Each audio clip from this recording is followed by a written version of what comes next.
Welcome to Education on the Line, a podcast series focused on the latest threats to public education and strategies for confronting them. I'm Louis Freedberg.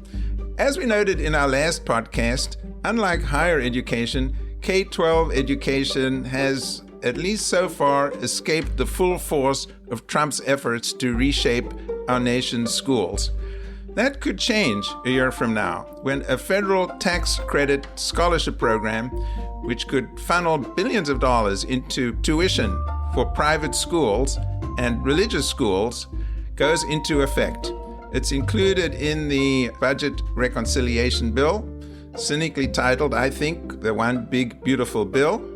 That is why we are going to focus on this extremely important issue today. To help us understand what to expect, I'm pleased to welcome two guests.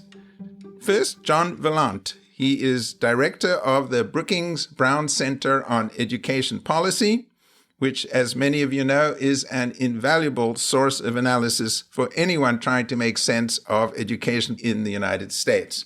Jon has written extensively about the impending tax credit. He has a PhD in educational policy and a master's degree in political science from Stanford University and a master's in public policy from Harvard University.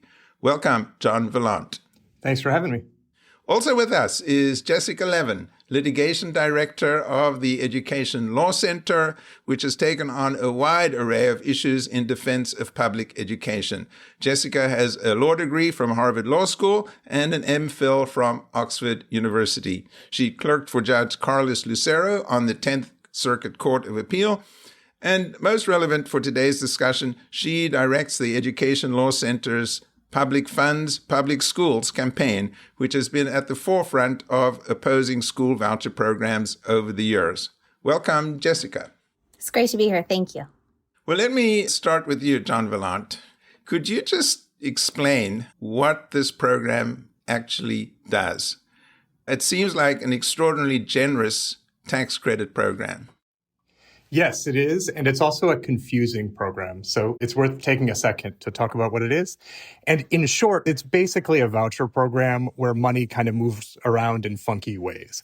But to sort of step back, the way I think a lot of your listeners might know of voucher programs, government would give funds to a family, and then the family would use the funds to pay for private school or to pay for some other kind of education expense. The way this particular program works, so this is a tax credit scholarship program, and the way this particular program works is those families are getting money from organizations called scholarship granting organizations. So we'll probably call them SGOs, for scholarship granting organizations. And they're nonprofit organizations. And the way that they get their money is they get their money from donors. So people around the country can donate to those organizations, except they're getting a tax credit in this case from the federal government. So once this program is up and running, if you are in a state that opts into this program, you could donate up to $1,700 to one of these scholarship granting organizations, and then you would get that $1,700 back as a tax credit at tax time. And then the organization that you donated the money to will give the funds out to kids to pay for private schools. So functionally, it is basically a voucher program. And it's a voucher program that honestly doesn't even have the same kind of rules and protections that most voucher programs do. So I give $1,700 to this scholarship granting organization, which sounds like a good idea. I'm interested in kids getting scholarships. I give $1,700 and then I get all the $1,700 back? Yeah, that's right. So if I'm running that SGO, then Louis, you would donate your $1,700 to me. And then when it's tax season and you file your income tax returns, you would get the full $1,700 back. And then I would have that money and I could give it to Jessica to give to her kids to go pay for private schooling. So yes, you get the full funds back. And so the program is kind of presented as being funded by donors, but they're really not donors because they're getting fully reimbursed for their donations. It's really a government-funded program that looks like it largely will be kind of a voucher program. I would have to write out a check or send it via credit card to this scholarship organization, right? And then I would have to remember when I file my taxes to apply for the credit. Well, that I think is the way that it was envisioned. I do know that a lot of the proponents of that program are trying to find ways to, for example, work donations into TurboTax or into H&R Block so that you could actually make that contribution right at the time you're filing taxes. And part of why that matters is we don't have a good sense yet of how big this program is going to be. It could be that it takes a couple of years and it's kind of a slow building program because it's kind of a weird ask of parents like, hey, donate $1,700 to this organization. I swear you'll get it back. But if it does start to get worked into some of our big tax infrastructure, like if it is just a button that you click on TurboTax, there is potential that this very quickly becomes a very, very large program. Let me ask you, Jessica, my understanding is that the provision of this law, the Budget Reconciliation Bill, it's a very short section that refers to this program. Many, many details have yet to be determined or fleshed out. And just for those of you out there who want to actually go and look for this, it's section 70411. And I think there's going to be a lot of attention to that section in the months and years to come, because this is now law. Congress passed this law. The federal government, the Department of the Treasury, and the IRS did invite comments from a lot of people. Can you still submit comments, or where do we stand with that process? Yes, there will be another opportunity to submit comments. The official regulatory process hasn't really actually started. So what happened late last year was a request for comment by the IRS and the Treasury Department, which gave us an idea what the regulations might look like. They laid out some of the things they were thinking about putting in the regulations, and they requested comment. So there was a comment period. It ended the day after Christmas. Now the department will still have to do a formal regulatory process, which is governed by law, by the Administrative Procedure Act, and they will have to propose regulations. So have an actual set of proposed regulations. There will be a public comment period then before final regulations are issued. And so, yes, everyone should look out for that public comment period and comment. So my understanding is that these funds could be spent for any what they call qualified education expenses, not just tuition. Could you just explain what expenses they could be used for? Yes. So this is part of what Jon mentioned in the statute being confusing in many respects.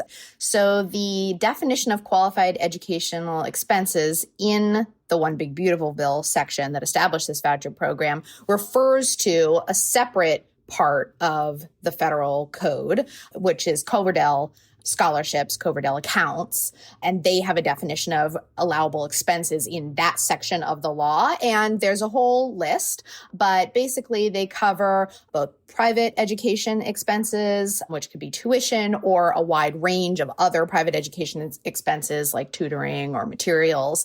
And then technically, the money also could go to public school students. I'll be happy to talk about why that is not really a significant part of this program and why this program will be more harmful to public school students than any small benefit they might gain. But just to clarify, these qualified expenses include things like books, tutoring programs, a bunch of other expenses that are not tuition, right? Right. And so in that way, even though this is a tax credit voucher program, as Jon explained, in a sense, it is also what we call an education savings account program, in the sense not that money goes to a separate account necessarily for people to draw from. It goes through the scholarship granting organizations, but in the sense that ESA voucher programs allow expenditure on a wide array of private educational expenses. And we have seen in many states like Florida, like Arizona, a huge amount of fraud, waste, and abuse, which a broader definition makes more possible. And then, of course, which a lack of accountability and transparency requirements like this law lacks makes, very possible and could end up in the waste or the illegitimate use under the statute of millions or billions of dollars. Well, let me ask you, Jon, because this is where it is confusing, because I understand that statute does say that it could be spent on public schools, except not on programs or services that the taxpayer is already paying for through state dollars or local dollars or even federal dollars. But public schools are not shut out completely from using some of these funds. Is that correct? That's right. There is room for some of the funds to be used on public schools. I think the $1 million question, or maybe the $20 billion question, we'll see how big the program gets.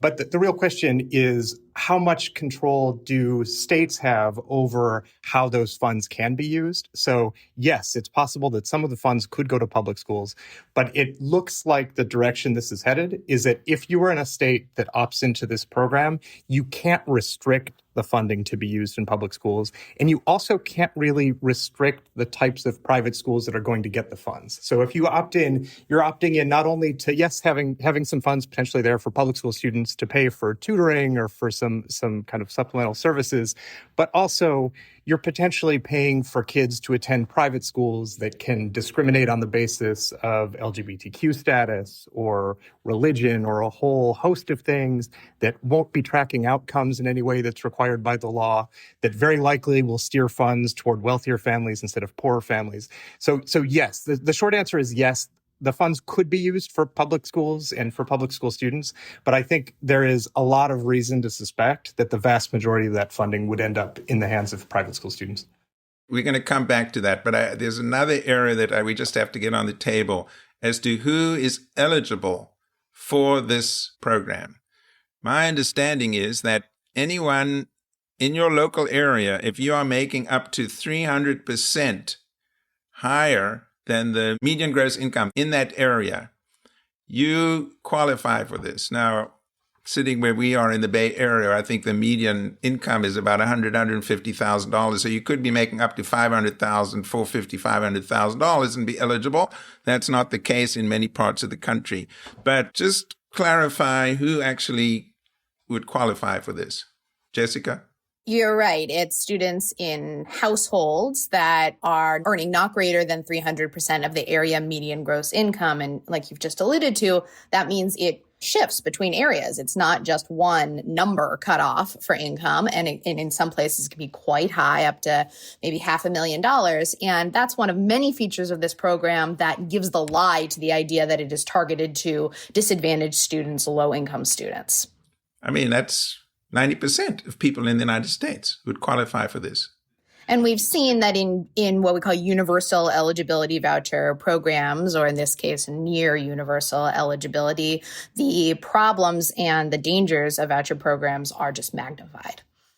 So also, just setting the ground here, is this the first federally funded voucher or taxpayer-supported program of this kind? Because there have been many now of states have set up voucher programs of some kind, just using that term broadly.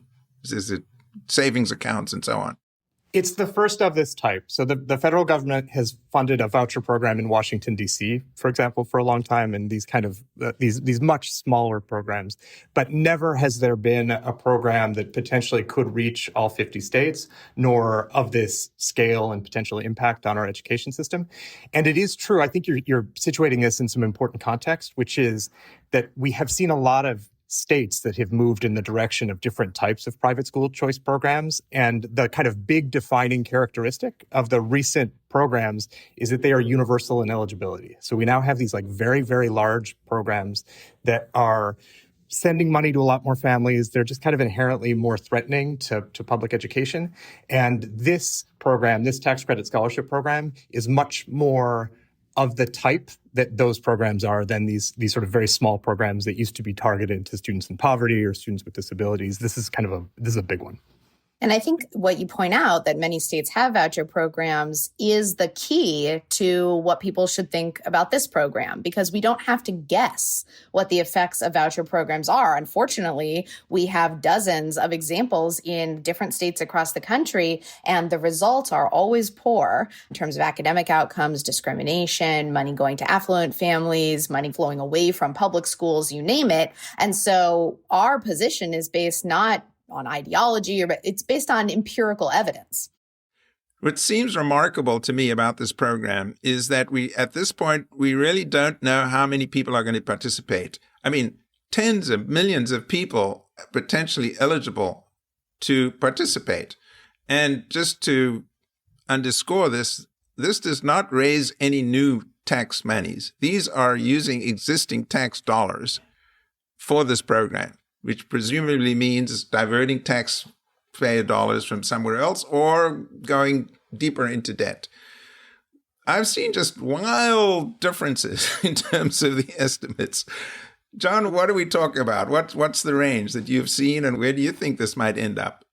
I think it's going to grow over time. And so, I think it's important to remember that the real constraint on the size is the number of people who donate to scholarship granting organizations. So if you don't have those donors, and again, it's kind of donor in air quote because they are getting their money back. But if you don't have the donors, then every private school family across the country might want to go and get these funds. But if the funds have not been donated to a scholarship granting organization, the program can't really grow.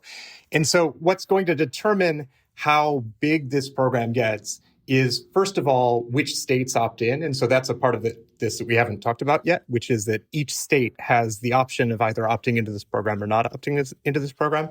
So one big factor here is going to be, do these states opt in? And then really the second big factor in determining how big it gets is how the recruitment of donors goes. And so if I think one expectation I have is that private schools are going to be very aggressive in recruiting parents of their students to donate to a scholarship granting organization because it's a way of getting funds into the private school sector and potentially into their own private schools.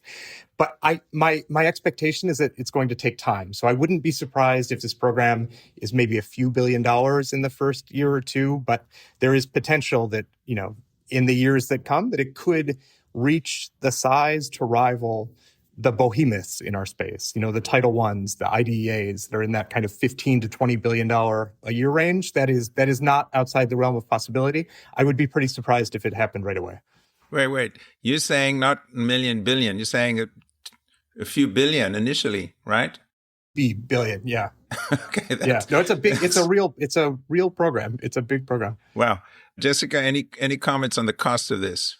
Yes, the estimates are likely to be wild underestimates. And that, again, is based on empirical evidence. So the Congress's Joint Committee on Taxation put the cost in the first year around $3 to $4 billion, perhaps with costs rising over time. The Institute on Taxation and Economic Policy says the cost could easily reach over $50 billion a year. And maybe that's a few years down the line. But as Jon said, that is rivaling or surpassing Title I funds for low-income students, IDEA funds for students with disabilities, which together are in the 30s of billions right now. So, and you're absolutely right that this uses existing taxpayer dollars. So the idea that this is free money or no burden to taxpayers is not true. It will significantly decrease the federal pie that we have to put toward actual evidence-backed educational programs or other urgent needs across the country, and either, as you said, go further into debt or raise taxes. And also in taking money away from local public schools is likely to either cut resources in those local public schools and or raise state and local taxes. I looked up how many kids there are in private schools in the country. It's about 4.7 million. What would stop the Private School Association to just encourage every parent? You have to make at least $1,700 in taxes. There may be some very low-income parents in private schools and parochial schools who wouldn't qualify for the benefit. But if every parent in a private school donated $1,700, just the private school parents would be a significant amount. It's important just to clarify to know that the contributions for the tax credit those don't have to be the same people as receive the voucher. And the law says that you can't earmark, for example, a contribution for a particular student. But I think the Institute for Taxation's estimate is based on if, this amount of purported voucher supporters were to contribute, it would be this amount. And that's how they get, easily to between $20 and $50 billion. But you had asked about private schools raising their tuition or encouraging everyone to apply for a voucher. And no, there's nothing to stop them. And studies now are coming out now that we have a number of universal voucher programs showing that private schools do, in fact, raise their tuition when a voucher program comes to their state. So an Iowa study showed a nearly 40% increase in tuition. In North Carolina, tuition increases in the 24-25 school year between 20 and 50%. These are significant. So again, not making things more accessible for low-income families, just enriching wealthier families who are just going to get a subsidy for private schools they were already in, and private schools that are going to rake in more money. I do want to get to the issue of which states are participating and which states should participate. But there's another big question. How does it actually work? I'm a parent and I apply to the Scholarship Association. I say I want X amount. How does the scholarship organization decide who's going to get the money and how much? I didn't see in the statute, this 70411, didn't say you can only get a maximum of X amount. Could they just give all the money to like 10 families? Yes. It's one of the more amazing features of this program is just how little governance and how few guardrails there are around this. So there are a few. So for example, a scholarship granting organization has to give funds to at least 10 students in total. They can't all attend the same school. There are some sort of light rules around no self-dealing. So the funds don't just kick back right away to the family that donated. And then there are some priorities for students as the program gets going for students who have participated in the past and students who have siblings. So there are a few rules. But if you start to think about what is possible within this program and the types of waste, fraud, and abuse that we could see, it really is extraordinary. I mean, an example of how this could go is you could imagine a scholarship granting organization that brings in, say, $5 million in a given year. They're allowed to take 10% of that off the top to cover their own expenses. So right off the bat, they're taking $500,000. There are no rules about how much money, what is the maximum amount of money they could give to any student. And that is a difference between this program and a lot of the state, even the big state voucher programs and ESA programs. They have rules about how much money you can give to a family. And so within this program, it would be entirely legal for one of those scholarship granting organizations to give a family $200,000 a year to pay for tutoring or to pay for a private school program. And it would also be entirely possible for that family then to turn around and pay a friend for that tutoring, to pay that $200,000 to a friend for that tutoring. And there are just very, very few restrictions in the federal law that get at any of this, which is why I think a lot of us are looking toward, if this program is going to be up and running, you at least have to give states some discretion so that they can set some guardrails around this, because there really are very, very few in the federal law. I would just build on that by saying, think about what type of regulations or just governance or requirements are not in this law. In any sort of academic quality standards, curriculum standards, teacher certification standards, very little fiscal accountability standards, very little in transparency, very little in reporting, no anti-discrimination requirements. And the other thing I want to point out about that is that is a choice. Lawmakers know that they could put things like that in a voucher program, and they deliberately choose not to. And finally, it's important to remember that in this program, private schools can discriminate. As you alluded to, the SGOs are also able to discriminate. The Scholarship Granting Organization, SGO. That's right. Exactly. So they are able to discriminate against students with disabilities, students of a religion that they don't want to give vouchers to, LGBTQ students, almost unlimited sort of possibilities for discrimination. You are just allowing scholarship granting organizations that meet these very minimal requirements to do that and to give money to pay for private schools that do that. Just a reminder, we're talking with Jon Valant, who is director of the Brown Center on Education Policy at Brookings, and Jessica Levin, litigation director at the Education Law Center.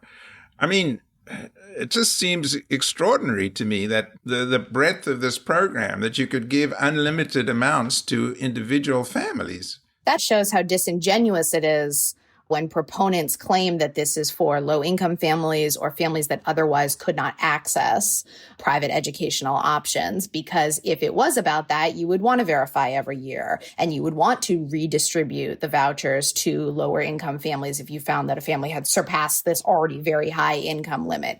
It shows how that's not truly the aim and has never been the aim. Jon mentioned that voucher programs sometimes started small, targeting low-income students. but almost all of them, they almost inevitably grow and increase in cost and increase in size and caps and remove caps and things like that. And that was clearly the playbook that is now being made explicit by the Trump administration and by other voucher proponents, that they intend to make these programs as big as possible. And some have even started saying that quiet part out loud of, we don't want public schools at all anymore. And I think it's also worth taking a moment to stress that this is a federal program. And when we think about what the federal role is in education in this country, it's protecting student civil rights. It's administering programs that get funds disproportionately to students in need, so students in poverty, students with disabilities. It's providing funding and support for research and development to make sure we're learning about schools and learning how to improve them.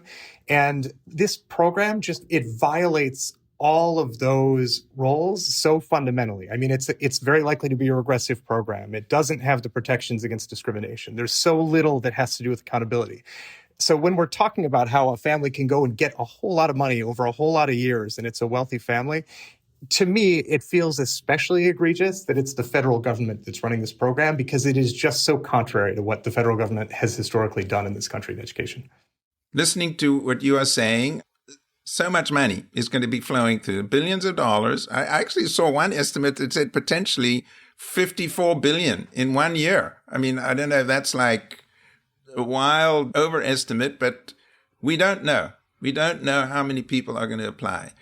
My understanding is that most or all of the so-called red states, I think it's 27 states, they say they're in.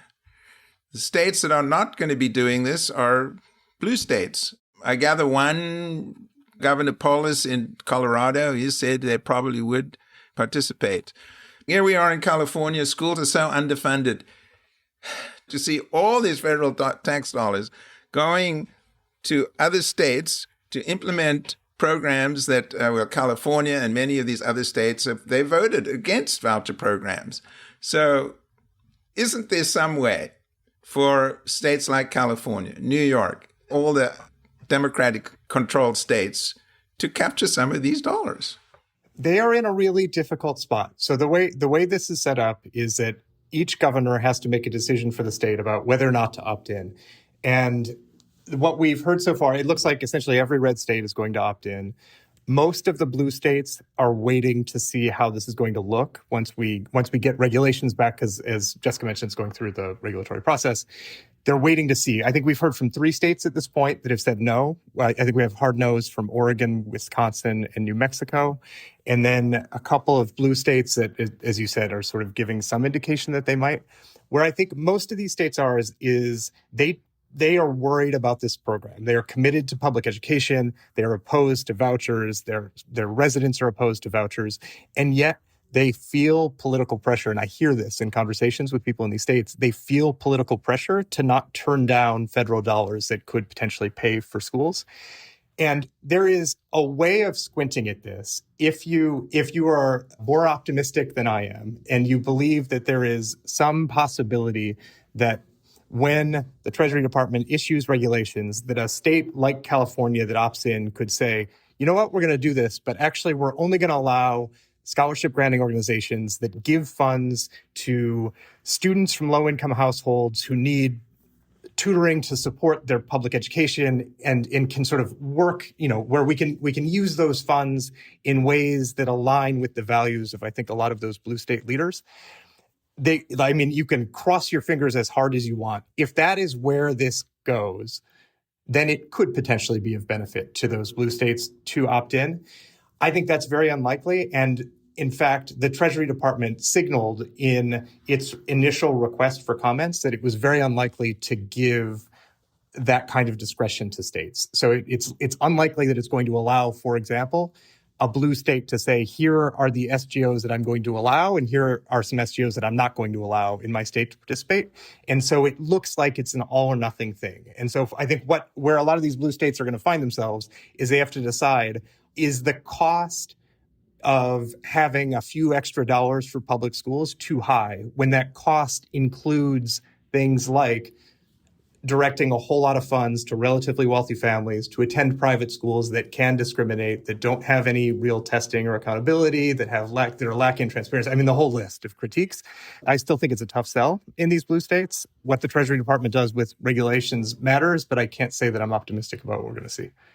And SGOs, again, are these scholarship granting organizations. And I should just mention that states that already have their own voucher programs have set up organizations like these, but other states who wanted to participate are going to have to set them up. And there's a lot of questions as who would certify and who would oversee, would there be any oversight? Jessica, back to the important question, whether other states, blue states, could somehow squeeze out some funds for public schools. Jon makes a lot of very astute points, but I'm going to say it, I think, a little more strongly. I'm going to say it definitively that states should not elect to participate in this program. It will do far more harm than good. And we need to stand strong for the funding and resources that all students are guaranteed. All public school students are guaranteed an adequate public education under every state constitution in the nation. And we should not accept the crumbs of this private school voucher program for them. So let me say a little bit more about that. First, gains for public school families are likely to be very small, and that's for many reasons. We know empirically that most of the funds from these types of programs go to private school tuition, go to families already in private schools. Also, because of the SGO element, large SGOs that are already established and have an advertising infrastructure are likely to rake in the vast majority of the contributions for the tax credit. A sort of mom and pop public school oriented SGO that maybe tries to gather some of this money for their students, it's going to be a very small amount. So it's going to be a small gain on one side. On the other side, what do you have in terms of harm? First of all, you directly have harm to those students' public schools as they lose funding from the voucher program, as they lose enrollment and lose funding.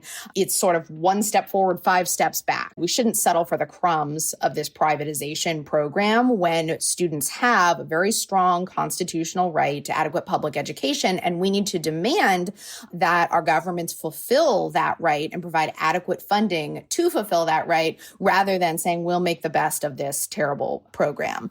The other thing that I want to remind people of is that this is an annual opt-in under the statute. And so red states can turn to blue states. People should not lose hope if their state opts in. They should keep pushing for their state to opt out. We should keep pushing back strongly against these programs rather than sort of accepting them as inevitable.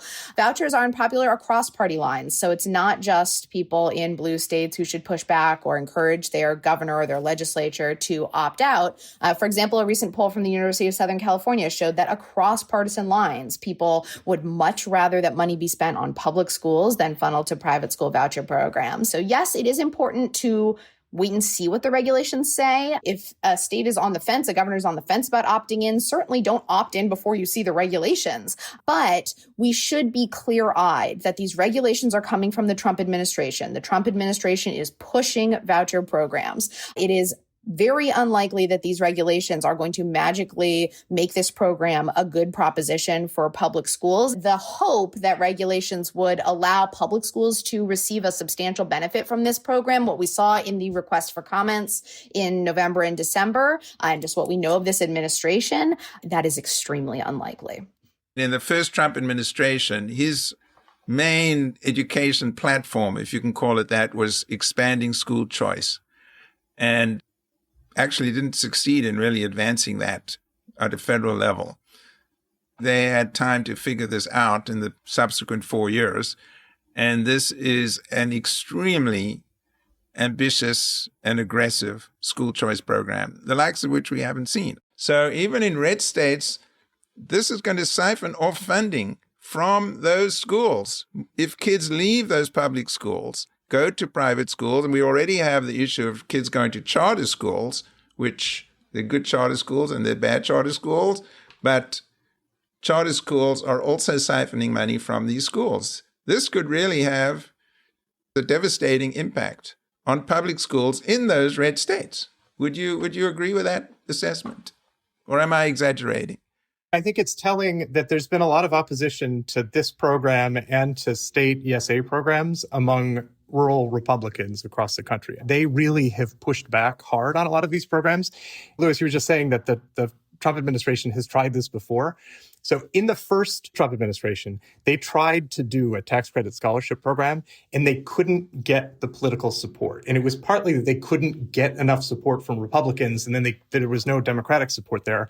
And the way they got this through this time around is they tucked it into this massive bill, this one big, beautiful bill, where it was hardly noticed in the context of huge changes to so much of American life and the American economy.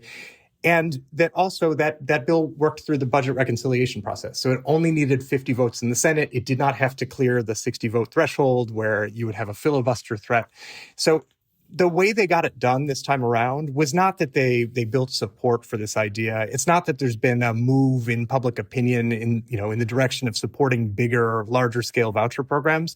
They found a way to sort of sneak it in on the backs of a bigger piece of legislation where people just didn't talk about it. But it is absolutely the case that it is unpopular with Democrats and with a whole lot of Republicans too.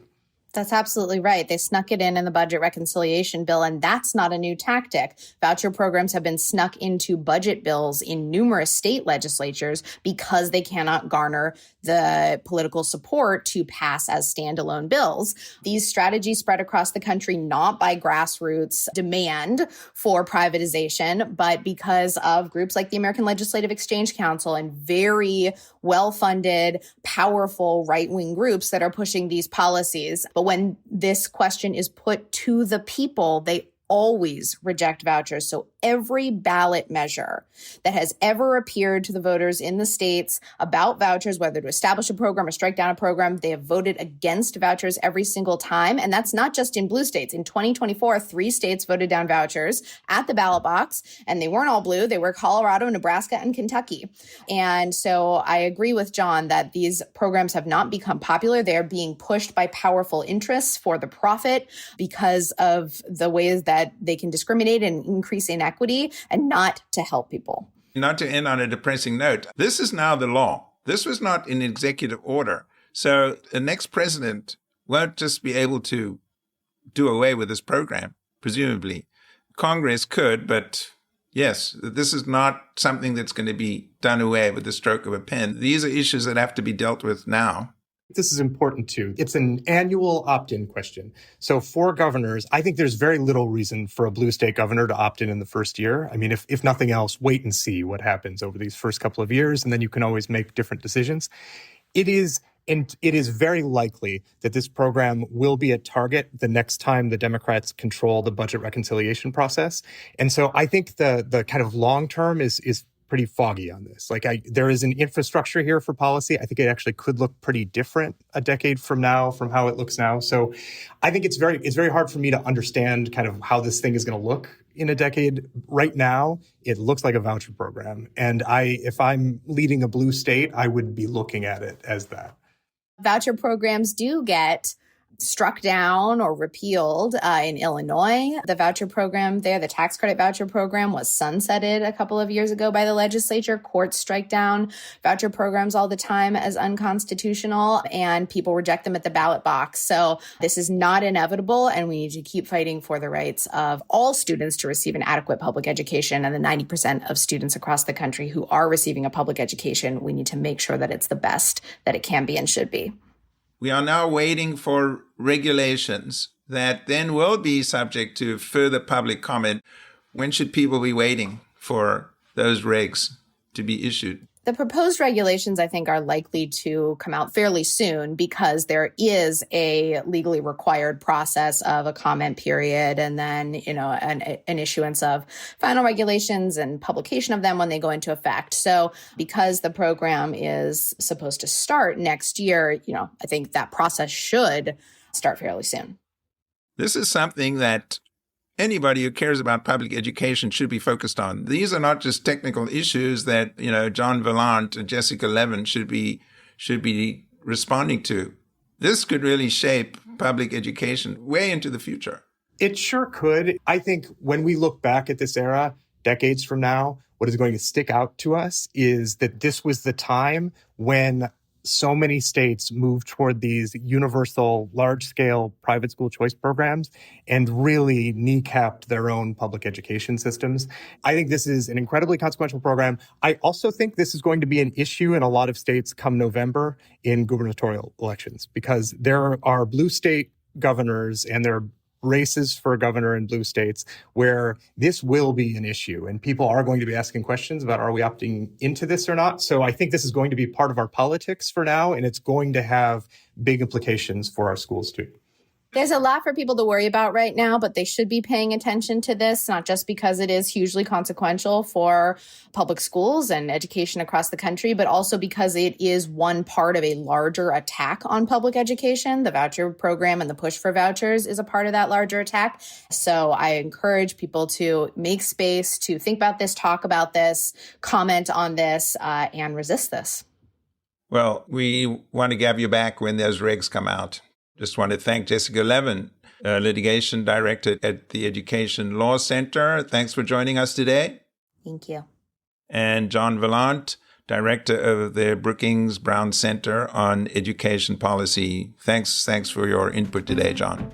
My pleasure. Thanks for having me. On that note, we have to bring this episode of Education on the Line to a close. I want to thank our guests again for joining us today. Jon Valant, he is director of the Brookings Brown Center on Education Policy, and Jessica Levin, who is litigation director at the Education Law Center. Thanks to our producer, Kobe McDonald, and our advisor, Pedro Noguera, Dean of the USC Rossier School of Education. Also, thanks to our sponsor, the Hewlett Foundation. Please share with us any thoughts you have on this really huge initiative, voucher initiative that is coming down the pike. You can reach us by going to our website at educationontheline.com. That's educationontheline.com. And please subscribe to Education on the Line wherever you get your podcasts. I'm Louis Freedberg. Thanks for joining us.